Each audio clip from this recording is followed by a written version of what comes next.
Bueno, quiero compartir en esta hora una palabra de Dios bien especial. Vamos buscando en nuestra Biblia, Primera de Pedro 5:7, y vamos a ver la segunda parte del versículo. Pero pues antes de leerlo, les regalo el título del tema: Permite que el experto haga su trabajo. Yo creo que no hay nada peor que una persona entrometida que cree saber de todo y que interrumpe incluso a quien hace algo para lo que él mismo pidió ayuda.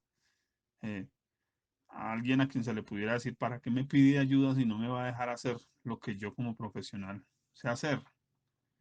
Y creo que vamos a leer el texto y continuamos con esta parte de la introducción.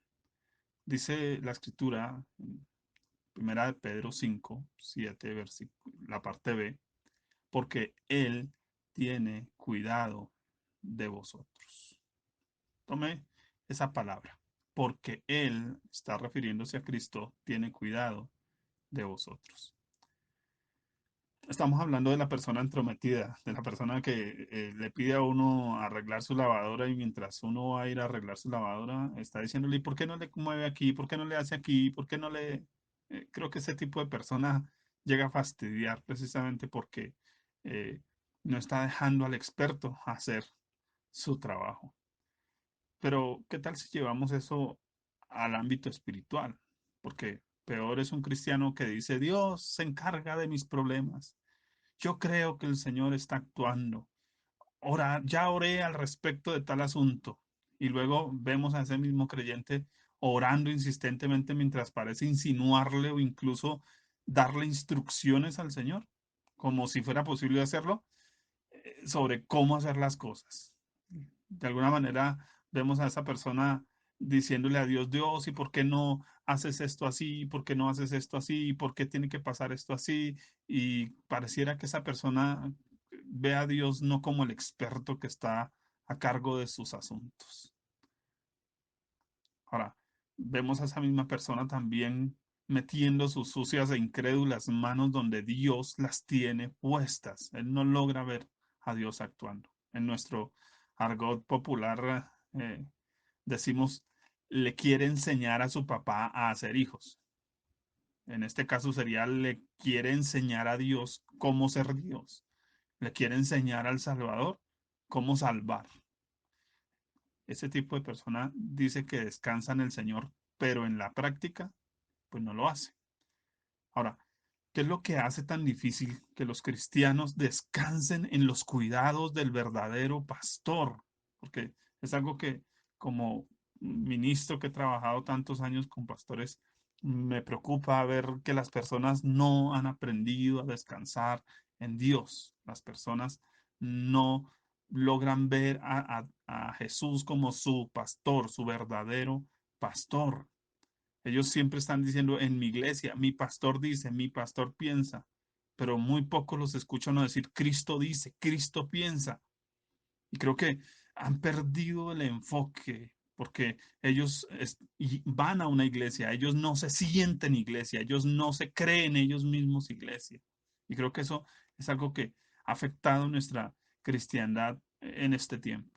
Ahora, creo que puedo arrancar diciendo que la fe se aprende en casa. Creámoslo o no, los creyentes recién convertidos dependen mucho de una imagen pastoral correcta, igual que lo hace un niño en su casa. Se necesita del buen ejemplo, de la instrucción adecuada, porque de no ser así, pues crece con falencias. Ahora, el contexto que antecede y precede a nuestro texto base presenta este mismo principio y de alguna manera nos hace ver que como un mal padre deja una percepción equivocada de lo que es Dios como papá, una inadecuada figura pastoral puede dejar en el cristiano una marca o una herida de fe y que hace que la gente no dependa del supremo pastor, de Cristo. Entonces, sea porque hace a la gente pastor dependiente o sea, porque simplemente los sobreprotege, o sea, porque los manipula, ¿sí? Entonces, primera de Pedro 1, 5 al 11, Pedro, en todo ese contexto, nos va a describir varios tipos de pastor que pueden dañar la fe de las personas y nos va a describir cuál va a ser la solución, cómo descansar en Él, cómo descansar en Cristo. Entonces, lo primero que vamos a ver es los tipos de pastor. Entonces, ¿qué tipos de pastor dejan una mala imagen de Cristo como pastor en esas ovejas? Ovejas que terminan siendo heridas, ovejas que terminan sin una fe correcta, sin convicciones. Entonces, el primer tipo es los pastores sin heridas de guerra. Es el tipo de ministro cristiano que parece más un héroe de película que no se despeina ni se rasguña tras una pelea mortal, al que le parece que nada malo sucede, ¿cierto? Y que termina proyectando a su congregación la idea de un tipo de vida cristiana que se soluciona con una fórmula facilista, ¿cierto? Del tipo cómo alcanzar el éxito en 4 pasos, cómo tener riquezas en 2 pasos. No, por el contrario, Pedro nos habla de sus padecimientos personales de una forma tan espontánea como fueron esos padecimientos también en el ministerio de Cristo. Entonces, hay pastores que nunca hablan de sus situaciones, de sus problemas, de sus conflictos personales como algo normal, sino siempre nos cuentan la historia desde el punto de vista superado y entonces los vemos como héroes.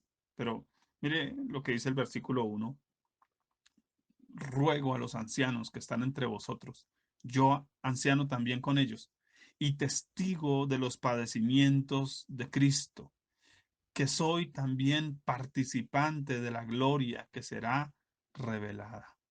Cuando eh, Pedro habla de ser testigo, no solo es que él ha reconocido los padecimientos de Cristo, es que él ha pasado por padecimientos personales por la causa de Cristo.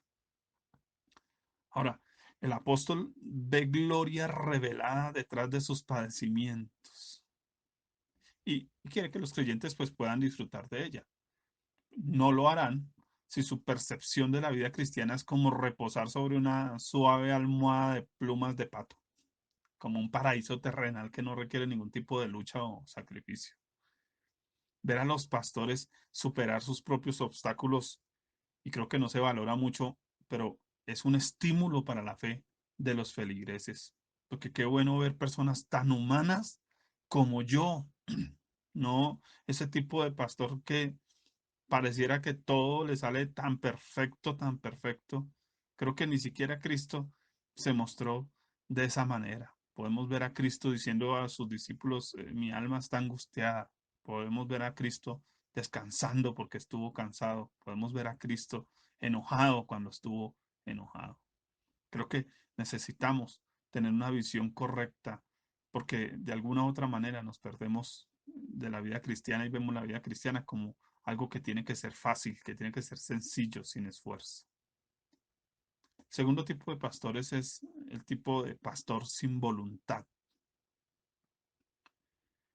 El pastor que se ve desanimado todo el tiempo, que se queja de su trabajo, que parece estar haciendo las cosas por obligación, que incluso actúa de mala gana o manipula descaradamente a la gente de su congregación para obtener resultados en su ministerio, no brinda confianza a su grey, sino que la hace sentirse utilizada para formar su empresa, su negocio, y un negocio que finalmente solo parece rentable para los intereses del hombre. Hay gente que de alguna manera en la iglesia nunca le han servido al Señor, le han servido a un pastor, le han servido a una denominación, le han servido a una congregación, a un ministerio, pero no le han servido a Cristo, porque tienen su mirada puesta en el hombre o porque el hombre simplemente los ha manipulado, porque el hombre simplemente eh, a través de, pobrecito yo necesito de ti, o si tú no estás en mi congregación, ¿qué va a ser de mi congregación?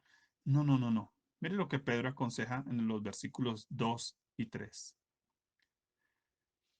Apacentad la grey de Dios que está entre vosotros, cuidando de ella, no por fuerza, sino voluntariamente, no por ganancia deshonesta, sino con ánimo pronto, no como teniendo señorío sobre los que están a vuestro cuidado, cuidado, sino siendo ejemplos de la grey. ¿Saben que un pastor de este tipo deja en la mente de las personas la imagen errada de un Cristo interesado, materialista, que debe transarse con dinero, con activismo religioso, que lo alegre lo suficiente como para poder pedirle alguna cosa? Por lo general, este tipo de ministro se muestra opuesto al mencionado anteriormente, como un siervo sufriente que depende exclusivamente de las personas para llevar a cabo su ministerio. Si el anterior proyecta un Cristo complaciente, este tipo de pastor proyecta un Cristo que necesita de la gente para hacer iglesia. Quiere decir que le enseña a la gente que es indispensable. Y recuerdo haber tenido una discusión en una iglesia con una hermana y le dije un día, hermana, usted no es indispensable. Cristo es el indispensable. Cristo es el verdadero indispensable. El Espíritu Santo. La Biblia dice que nosotros solo somos colaboradores. Y está hablando de los ministros. Somos solo colaboradores. Y pues los que me conocen saben cuál es mi frase. Y es que nosotros no hacemos sino estorbo. Solo Cristo es el verdadero pastor. Solo Cristo es el único que puede sostener su iglesia. Ahora, ¿cuál sería el tercer tipo de pastor que vemos y que Pedro nos describe? Es el pastor sin pastor. Ahora, cuando la gente ve ministros independientes, y no me refiero independientes de una denominación, sino independientes de Cristo, que actúan sin la dirección del Espíritu Santo, que no cuentan con nadie para llevarlos a cabo, para llevar a cabo la obra, o que todo lo resuelven de manera humana, vendiendo empanadas para pagar el arriendo del salón de la iglesia, por ejemplo, en sus fuerzas, sin oración, sin unción, sin presencia divina, sin revelación de su palabra y su voluntad. Se crea un sentido de abandono que hace parecer lejano al Salvador. Y creo que hay un punto importante y que algo que me preocupa en la mayoría de las iglesias es que nos hemos vuelto monotemáticos. A la gente solo se le enseñan dos, tres cosas y siempre se redunda en lo mismo que se les está enseñando. Vemos ministros que nunca tocan toda la Biblia, que solo tocan los versículos que necesitan para lo que quieren, pero no miran toda la palabra de Dios. Entonces, ¿qué me dice eso de un ministro? Un ministro que no conoce la palabra de Dios, no conoce al Dios de la palabra. Ahora, Pedro les recuerda a los ancianos que ellos tienen un pastor sobre sus vidas, a Cristo, y que es algo que la gente debe reconocer. Y estoy refiriéndome no solo que la gente tiene a Cristo como su pastor, el pastor de la iglesia debe tener a Cristo como su pastor porque él es tan oveja como cualquiera. Podemos ver al rey David diciendo, Jehová es mi pastor. Qué tremendo. Él no se ve como el pastor de las ovejas, él se ve como una oveja del verdadero pastor. Así que cuando vemos este tipo de ministro, pastor sin pastor, un pastor que pareciera que él maneja a Cristo y no Cristo lo pastorea a él, pues es un ser humano que depende más de su propia fuerza, de sus propios recursos y no del Señor que cuida de todos. Mire lo que dice el versículo 4. Y cuando aparezca el príncipe de los pastores, ahí está, el pastor sobre los pastores. Dice, vosotros recibiréis la corona incorruptible de gloria. Un pastor sin pastor se vuelve pedigüeño, le enseña a la gente a mendigar las bendiciones y esto jamás debe suceder. Resumo, entonces esta parte, la fe de los creyentes necesita ser estimulada por pastores que muestren sus heridas de guerra como trofeos. Todos, a todos nos han herido, todos hemos pasado por situaciones difíciles, todos hemos sufrido persecución, A todos nos ha costado llegar a donde estamos, a todos nos ha costado oración, lágrimas, eh, chismes, a todos nos ha costado tener que reevaluar tantas cosas. Ahora, la fe de los creyentes necesita ser estimulada no solo por pastores que muestran sus heridas de guerra como trofeos, sino que predican con gloria revelada.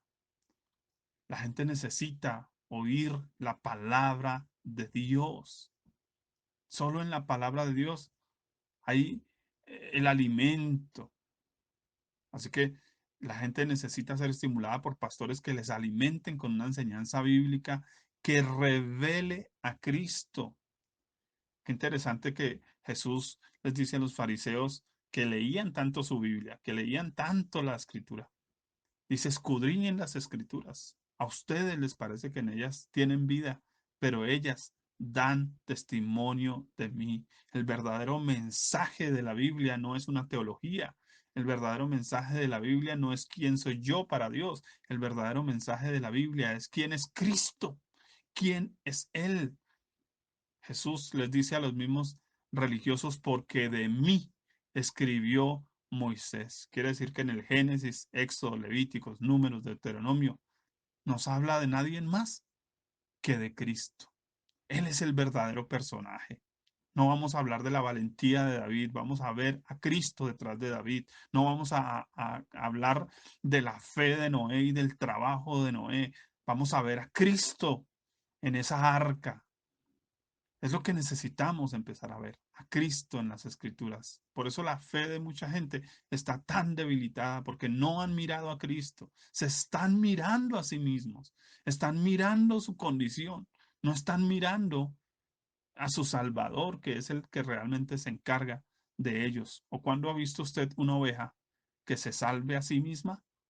¿Existen las ovejas que se salvan a sí mismos? No. Las ovejas necesitan un pastor. Cristo es el pastor.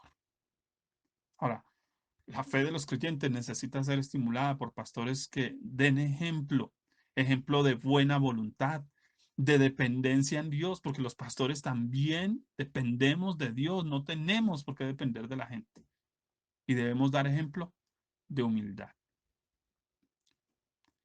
La gente dependerá de Cristo entonces cuando aprenda que Cristo es su verdadero pastor.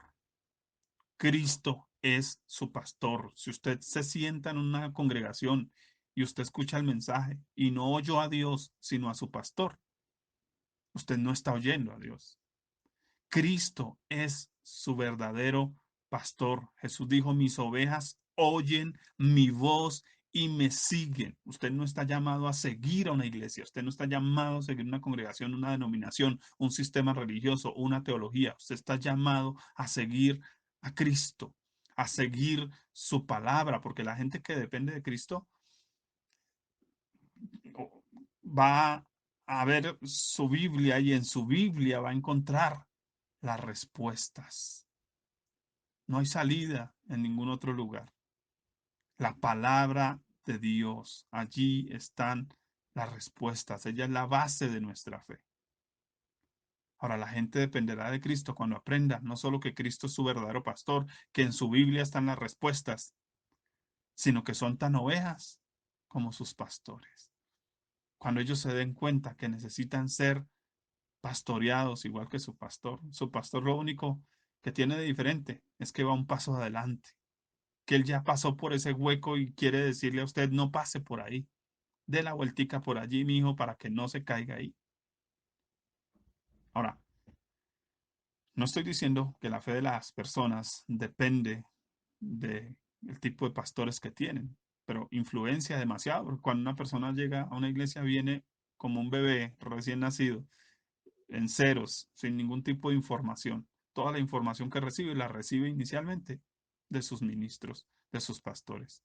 Un mal pastor va a dejar una mala enseñanza de quién es Cristo, pero un buen pastor va a dejar una buena enseñanza. Sin embargo, la escritura dice que cada quien dará cuentas a Dios de sí. Y eso lo aprendí hace muchos años. Yo soy responsable de lo que escucho. Yo soy responsable de lo que leo en mi Biblia. Yo soy responsable de cada predicación, no mi pastor. Él hará su trabajo. El mío va a ser simplemente decir, venga, tomo la palabra y la estudio, la reviso, pero no juzgando al ministro, sino juzgando la palabra. Esto es importante. Ahora, esto debe hacernos pensar que los ministros entonces no son responsables sino de dar un buen ejemplo, pero no son responsables del tipo de fe y vivencia que la gente lleve. Los pastores no son Dios. Y ahí hay un punto clave y los que han tomado conmigo clases sobre sectas, tengo una frase muy personal y es que las sectas no existen porque existen malos pastores. Las sectas existen porque hay gente que les cree, que los sigue. Ahora, los pastores no son Dios, ni deben resolver cada problema del pueblo, sino únicamente proyectar una imagen correcta de Cristo como el pastor. Y así pues estimular la fe en Cristo. Esto nos lleva al siguiente punto. ¿Por qué otro motivo las personas en la iglesia no aceptan el cuidado del Señor? Vemos en lo que Pedro nos dice por una marcada actitud de orgullo. El orgullo es totalmente opuesto a la fe y por lo general es el principal causante de la falta de descanso. El orgullo tiene sus formas sutiles para no depender de Dios. Pedro describe el orgullo en dos fases. La primera es el autosuficiencia. El apóstol habla a los jóvenes, versículo 5 dice, dándoles algunas indicaciones, igualmente jóvenes, estad sujetos a los ancianos y todos sumisos unos a otros, revestidos de humildad, porque Dios resiste a los soberbios y da gracia a los humildes. Creo que hay creyentes que se han quedado en la adolescencia espiritual. Ahora, una actitud juvenil es la de actuar con insujeción.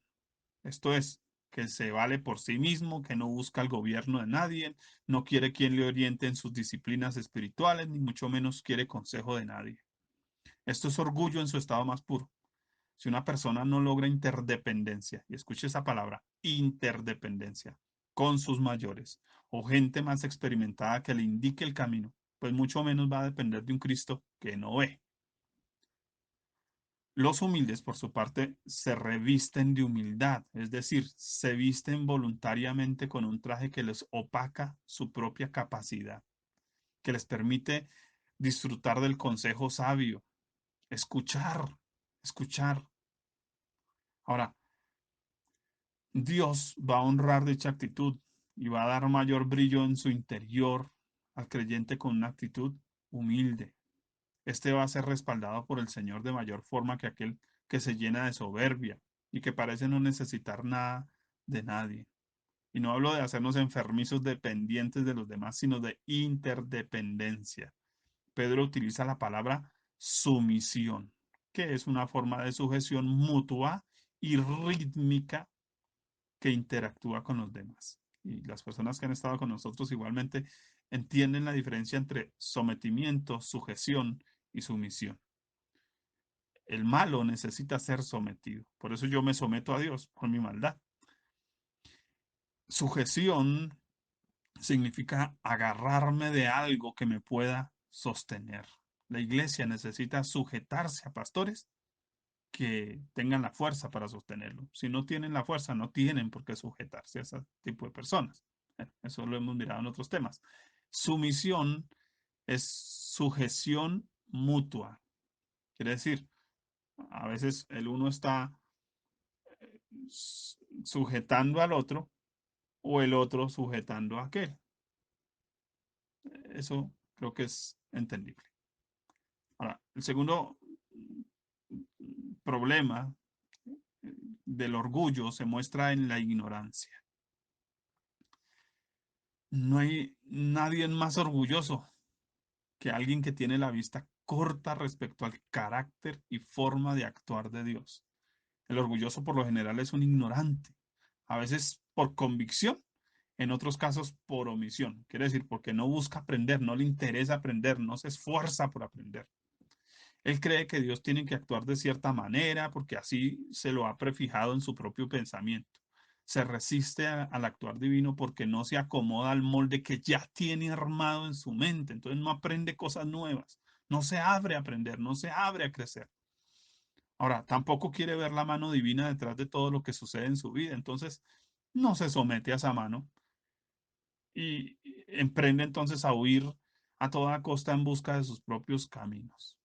Él no acepta ni la forma ni el tiempo en que Dios hace sus cosas. No se da cuenta que detrás de cada proceso de vida hay cosas que debe aprender antes de ascender al siguiente nivel de fe. Pedro recomienda en el versículo 6: humillaos pues bajo la poderosa mano de Dios, para que Él os exalte cuando fuere el tiempo. Mire que hay gente que quiere exaltarse antes de tiempo. Hay gente que quiere sobresalir. Hay gente que quiere hacer las cosas adelantándose a los demás. Pero la Biblia dice simplemente que esperemos que sea el tiempo de Dios, que aprendamos a confiar en el tiempo de Dios. Humillarse es un acto de la voluntad, es una decisión personal de recibir de buena gana, como lo hizo Job, el bien y el mal como algo de parte de Dios.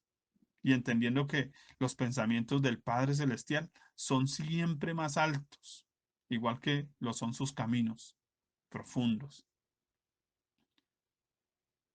No esperar el tiempo de Dios es un acto que demuestra mucha ignorancia, además de ser transgresión. Si usted conoce el término, es una forma de cruzar límites. A veces cruzamos límites, cruzamos límites. Dios nos ha dicho no pases de aquí, pero nosotros, insistentes, lo hacemos. La persona ignorante no tiene límites.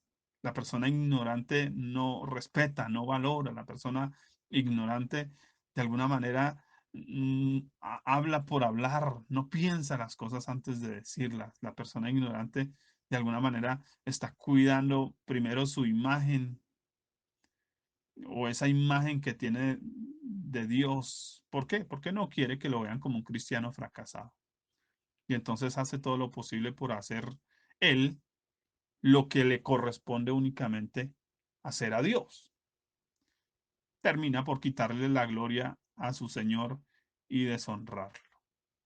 Pudiéramos decir del muchacho diciendo, yo le enseñé a mi papá cómo hacer hijos.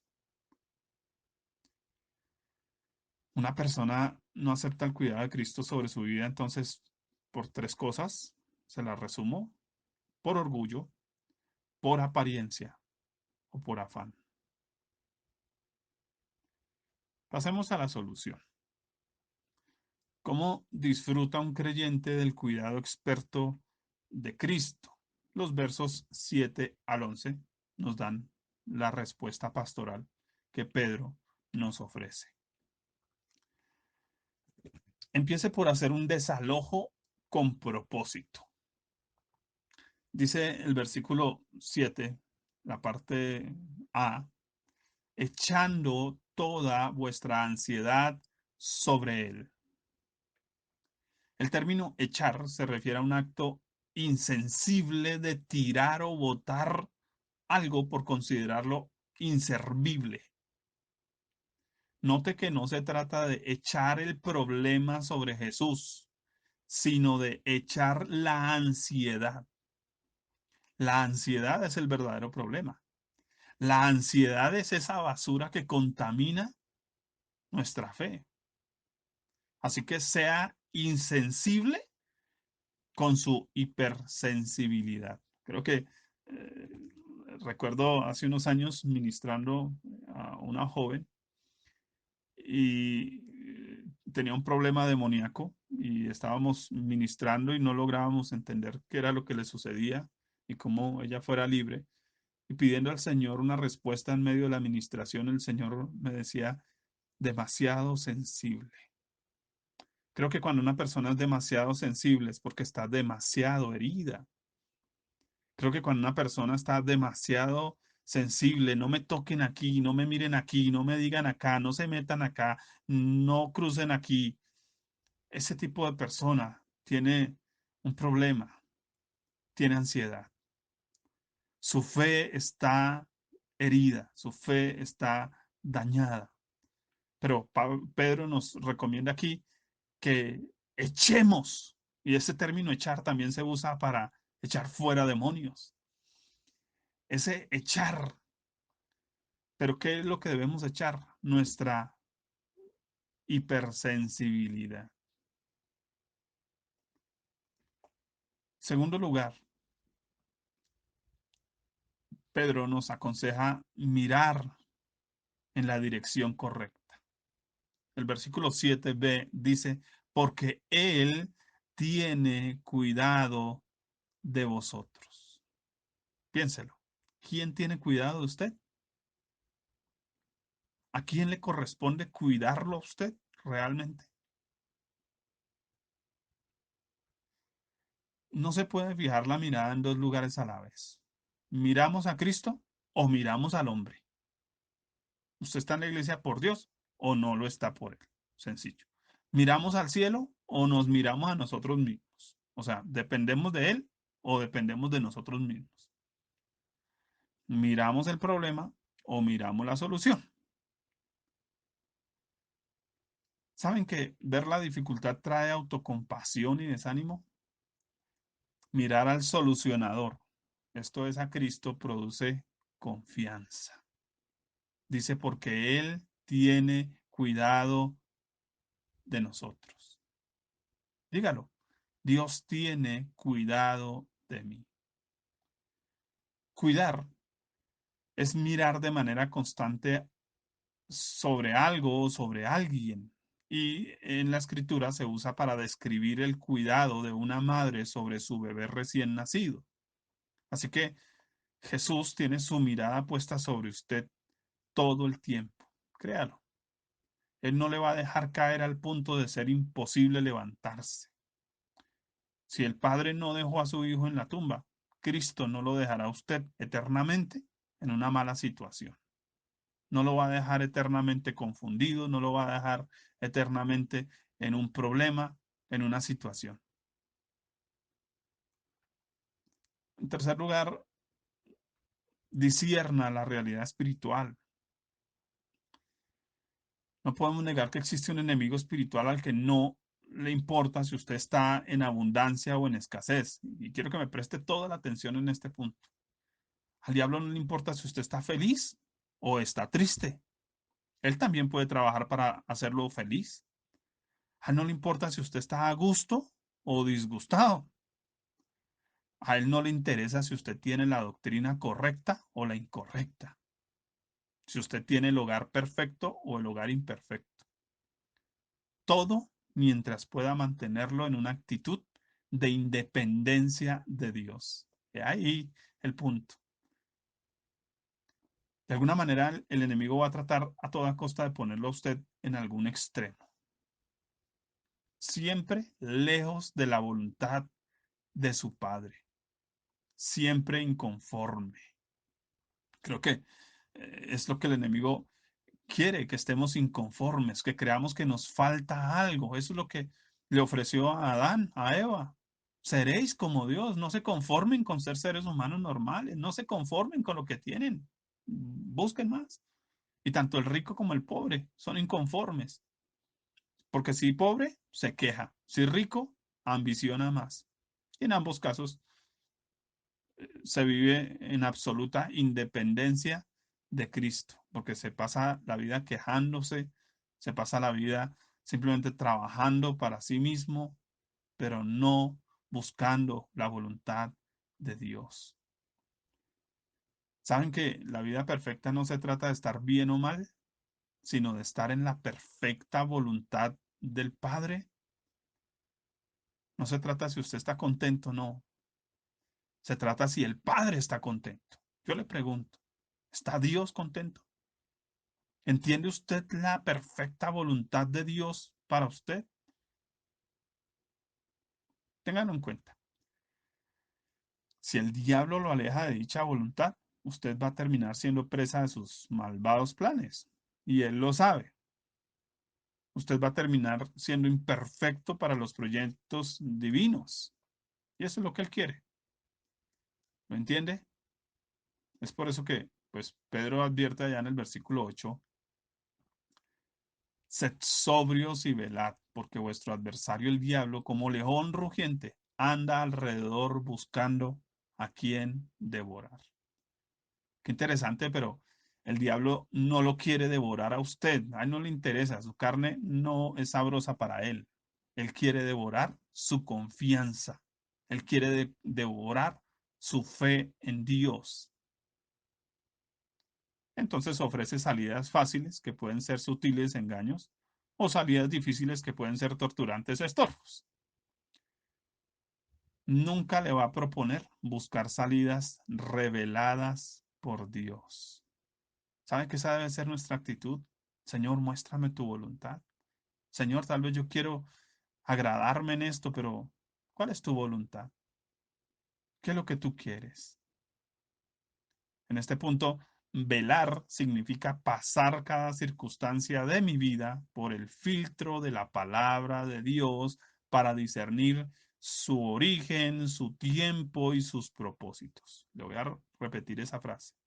Velar significa pasar cada circunstancia de mi vida por el filtro de la palabra de Dios para discernir su origen, su tiempo y su propósito.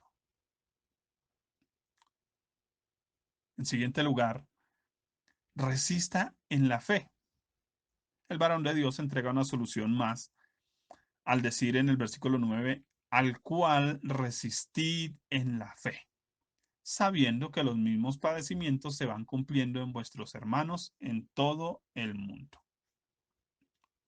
Nota usted que no dice resistir con fe, sino resistir en la fe.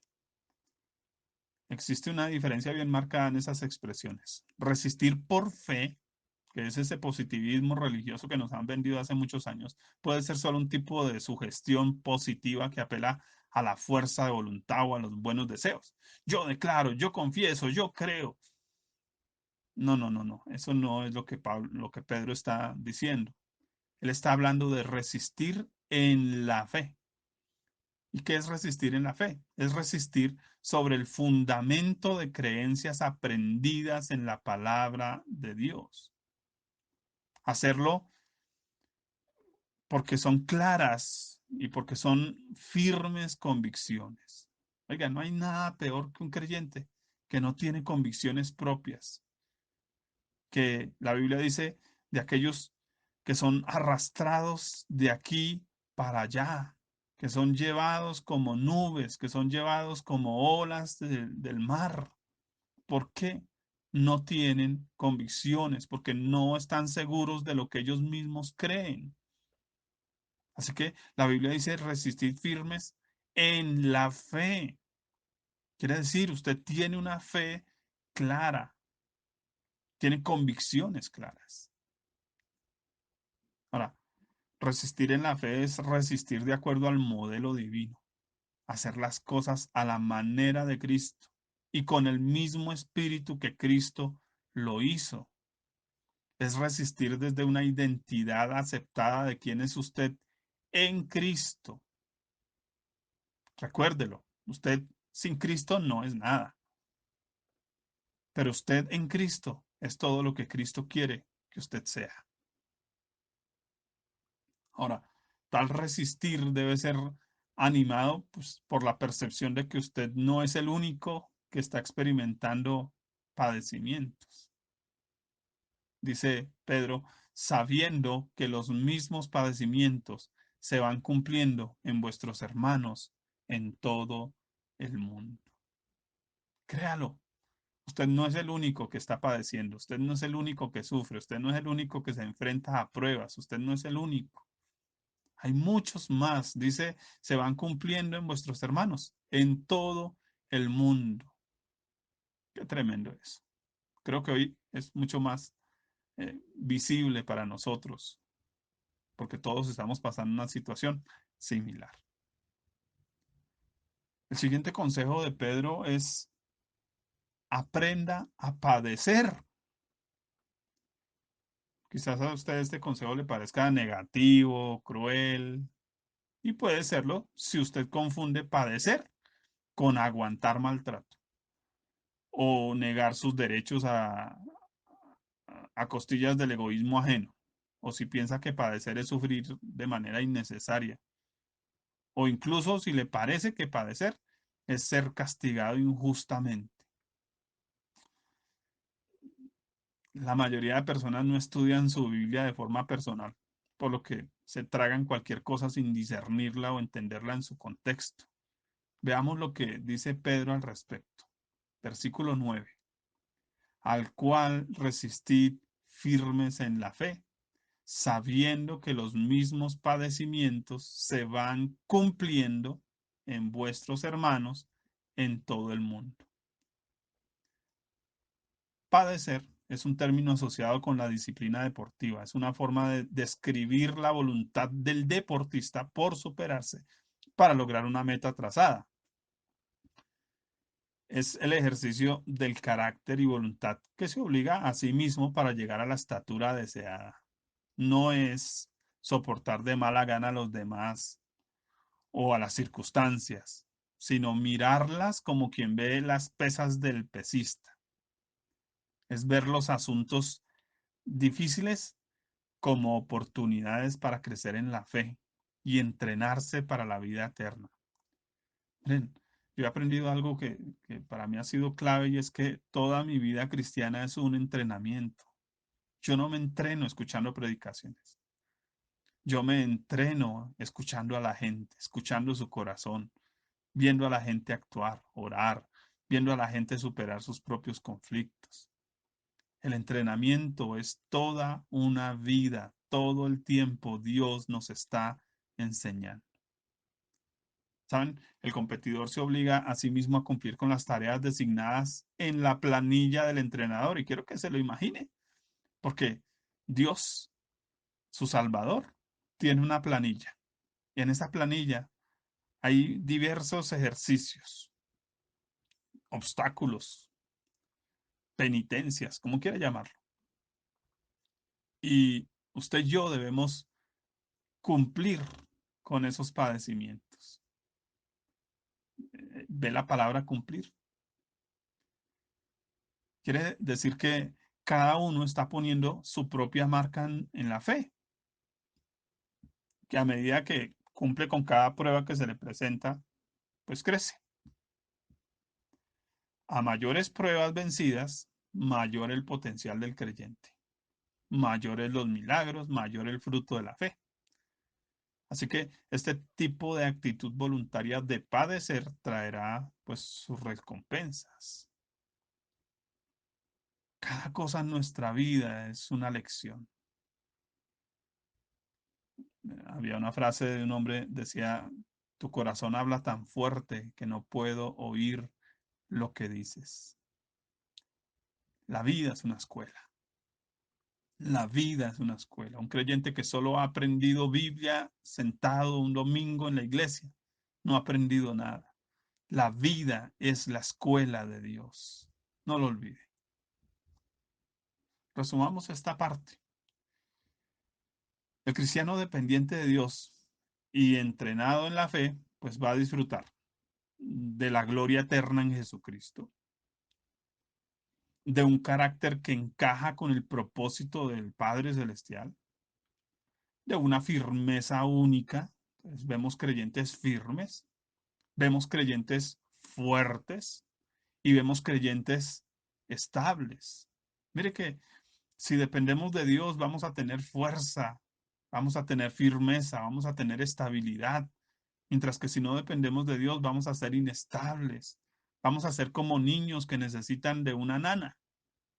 Vamos a ser como esclavos, dice Pablo, porque mientras usted necesite una nana, usted está todavía en esclavitud, aunque sea heredero de todo.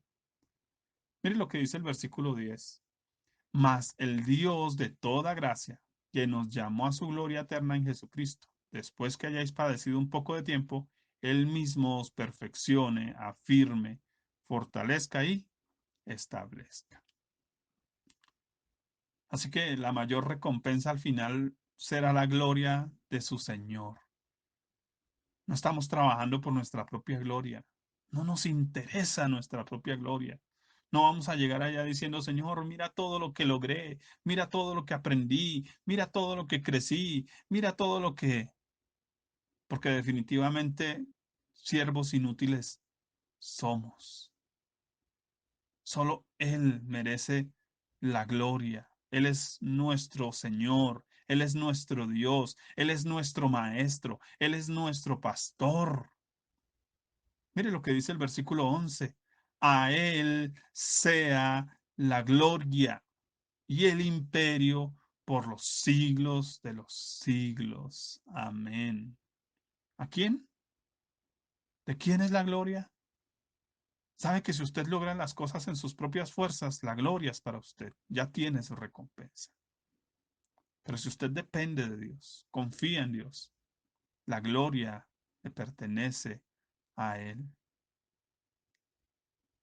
Como conclusión, y encontré un buen ejemplo de lo que es descansar y lo encuentro en la siguiente historia.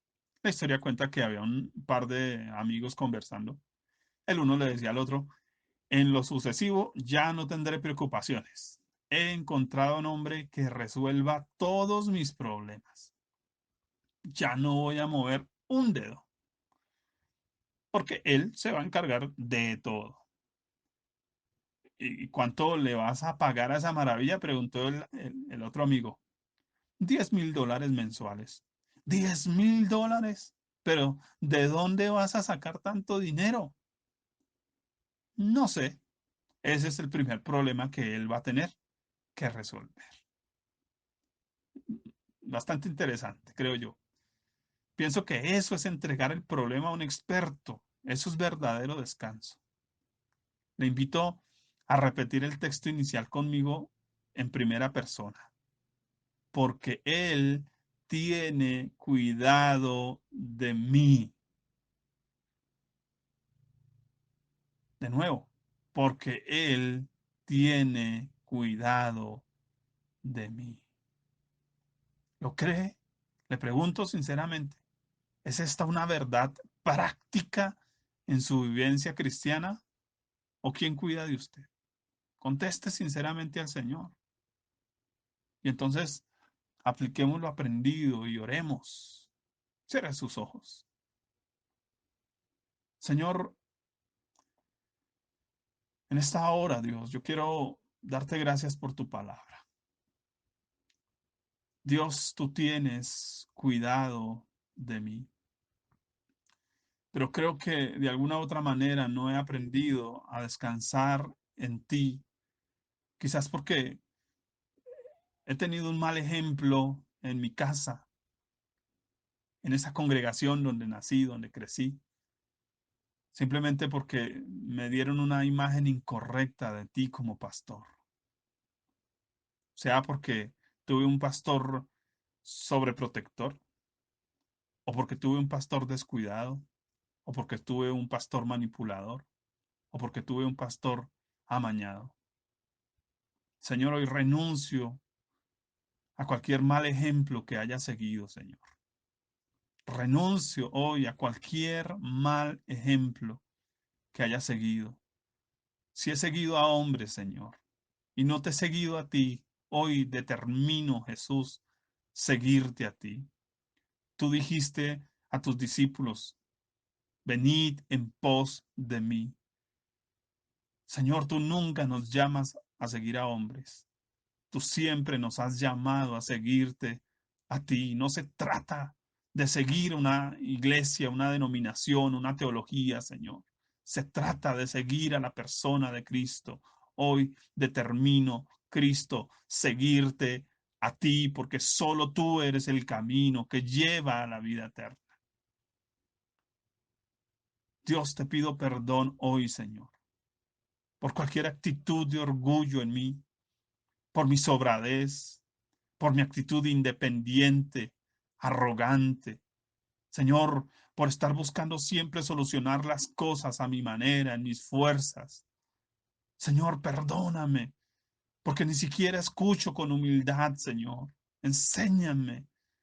Dios, necesito. Tu palabra dice, Señor, que a aquellos no les aprovechó la palabra de Dios, la predicación no les aprovechó por no ir acompañada de fe. Y creo que pudiera decir por falta de humildad. Tu palabra dice de aquellos varones de Berea, Señor, que ellos eran hombres tan humildes, Señor, que tomaron la palabra de Dios y examinaban si esas cosas eran así. Ellos no se dedicaron a perseguir a Pablo, Señor, se dedicaron a mirar la palabra de Dios y a mirarla con amor. Señor, perdónanos por cada actitud de orgullo y de sobradez, de independencia, de autosuficiencia, Señor, cada vez que hemos metido nuestra mano donde tú la tienes puesta. Perdónanos, Señor, si nos hemos creído los salvadores de nuestra familia, si nos hemos creído los proveedores de nuestra casa, Señor. Tú eres la provisión verdadera. Solo en ti hay provisión. Solo en ti, Señor, hay salidas verdaderas. Señor, hoy reconozco tus tiempos. Señor, que no se trata de cuando yo quiero, que no se trata de eso, porque entonces, Dios, lo único que estoy haciendo es pataleta. Cada vez que digo, Señor, ¿cuándo? Señor, ¿cuándo? Señor, ¿por qué ahora? Señor, ¿por qué no después? Dios, perdóname. Hoy quiero reconocer que en tus manos están mis tiempos, que tu tiempo es perfecto siempre, Señor. No llegas tarde ni llegas temprano, llegas en el momento preciso. Ayúdame a entender, Dios, que tus acciones son perfectas. Como Job, Señor, recibiré de Dios el bien y no el mal. Señor, tus acciones son perfectas, Dios. No queremos actuar como aquel Ezequías, Señor, que no aceptó el momento de partir, Señor, simplemente porque estaba aferrado a este mundo, a esta vida. Señor, perdónanos. Hoy reconocemos que tus tiempos y tus acciones son perfectos. Dios, hoy echamos nuestra ansiedad sobre ti. Siempre hemos venido a echar nuestros problemas. Hoy no, Señor. Hoy vengo a echar mi ansiedad. Señor, me doy cuenta que el verdadero problema no es el problema, es mi ansiedad. Y ansiedad no es otra cosa, Señor, que incredulidad. Echo mi incredulidad sobre ti. Echo mi afán sobre ti. Echo mi preocupación sobre ti. Echo mi actitud sobrada sobre ti. Echo mi ansiedad sobre ti. Te pido hoy, Señor, que mi visión sea aclarada para mirarte a ti únicamente. Señor, si he tenido mi mirada puesta en el hombre, maldito el hombre que confía en el hombre, maldito. Señor, hoy te miro a ti. Solo en ti, Jesús, como está escrito, puestos los ojos en Jesús, el autor y consumador de la fe. Señor, no se trata que yo tenga fe, se trata que tú me compartes tu fe. Ayúdame a mirarte a ti. Señor, ayúdame hoy, Dios, a discernir también la obra del diablo. En cualquier supuesta salida, sea buena o sea mala, Señor. Que yo pueda discernir cuando algo no es tuyo, aunque parezca una buena solución, una buena opción. Señor, que más bien yo aprenda a confiar y a buscar tu voluntad. Por favor, Dios, tu palabra dice que mi corazón es engañoso. No dejes que mi corazón me engañe. No dejes que el diablo ponga ideas en mi mente. Señor, enséñame como está escrito. He aquí, yo vengo a hacer tu voluntad, tu voluntad me ha agradado.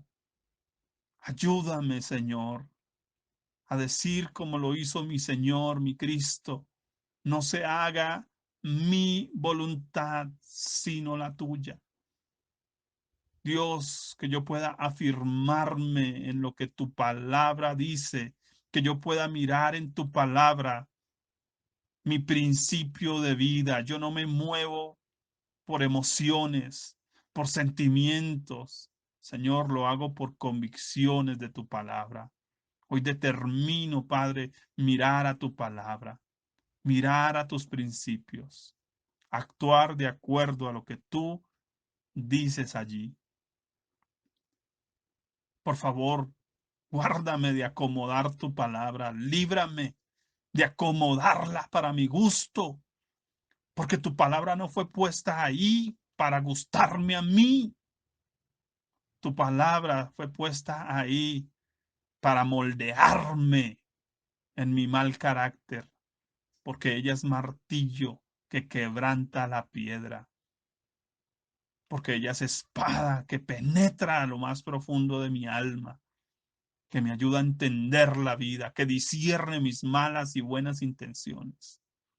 Señor, no me dejes ver tu palabra como plastilina que yo puedo moldear como me dé la gana, Señor. Ayúdame a ver tu palabra y ver más bien en tu palabra tus manos moldeándome a mí como si yo fuera esa plastilina, como barro que soy. Padre, hoy me dispongo.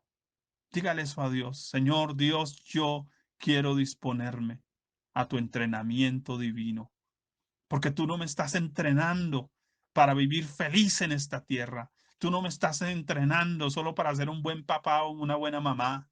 Tú no me estás entrenando para esto, Señor, sino para la vida eterna. Señor, que yo pueda tener el carácter de Cristo en mí. Por favor, que yo me entrene para la vida eterna, que mire cada obstáculo como una herramienta, Señor, que mire cada escenario de mi vida, Señor, como una oportunidad para crecer, para aprender. Por favor, Dios, que yo me entrene para la eternidad. Señor, yo quiero darte gracias. Gracias por cada padecimiento. Tal vez no lo haya hecho nunca. Tal vez siempre, Señor, me he estado quejando. Tal vez nunca he dicho, Señor, gracias. Gracias por esa gente que me persigue. Gracias por ese que habló mal de mí. Gracias por aquel que me traicionó. Gracias por aquel que abusó de mí. Tal vez nunca lo haya hecho y le parezca loco hacerlo, ¿saben? Pero la Biblia dice que demos gracias a Dios en todo. Señor, gracias, porque cada enemigo, Señor, ha sido un campo de entrenamiento, un campo de batalla en el que me he hecho más fuerte, más hábil, en el que he aprendido a crecer. Gracias, pero no porque he sufrido, no, no, no, no. Señor, gracias, porque he ido obteniendo victoria tras victoria, porque tú has estado conmigo, porque tú tienes cuidado de mí. Padre, yo oro por tu pueblo, Señor, y te doy gracias. Gracias porque tu pueblo hoy, Señor, entiende que tú eres su pastor. Yo no puedo ser su pastor. Mi esposa no puede ser su pastora. Tú debes ser su pastor. Por favor, que lo vean, que lo entiendan. Por favor, Señor, que ellos puedan soltarse en tus manos, Señor. Que ellos puedan soltarse en tus cuidados, Dios. Porque no se trata de nosotros, Dios. Yo no tengo la fuerza para sostenerlos. No tengo la sabiduría para enseñarles, Dios. No tengo nada que darles. Son tus pastos, son tus aguas. Yo solo soy un colaborador. Que ellos puedan, Señor, aprender a depender de ti, a buscar tu consejo, a amar tu palabra, a seguirte a ti, Señor. Padre, por favor. Señor, gracias por sus vidas. Yo solo puedo cuidarles en el sentido de mirarles como un papá mira a su bebé. Pero Señor, más allá de mirarles, más allá de cambiarles un pañal o de darles esa leche eterna que es tu palabra, Señor, Dios, no puedo hacer otra cosa, Señor. Evitar que se tropiecen. Señor, advertirles del camino, Señor. Pero tú, Dios, eres quien verdaderamente los hace crecer. Tú eres realmente quien cuida de ellos, más allá de la muerte. Porque así está escrito, Jehová me pastoreará siempre. Señor, tú no serás el pastor solo en esta tierra, Señor. En los cielos nos espera tu pastoreo. Bendito Dios, gracias por ser ese buen pastor. No solo por ser el pastor de mi congregación, Señor, por ser mi pastor. Señor, gracias porque hoy, y como alguna vez, Señor, en esa administración de pastores, me decía aquel varón, aquel siervo, Señor, nos hiciste oler a oveja.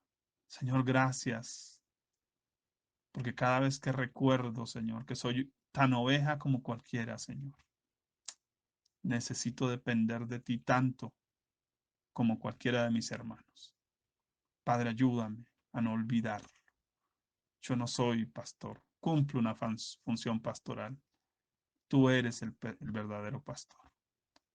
Ayúdanos a depender de ti, a todos. Ayúdanos, a todos, Dios, a depender de tu gracia, de tu amor, de tus cuidados. En el nombre de Cristo Jesús. Gracias, Señor.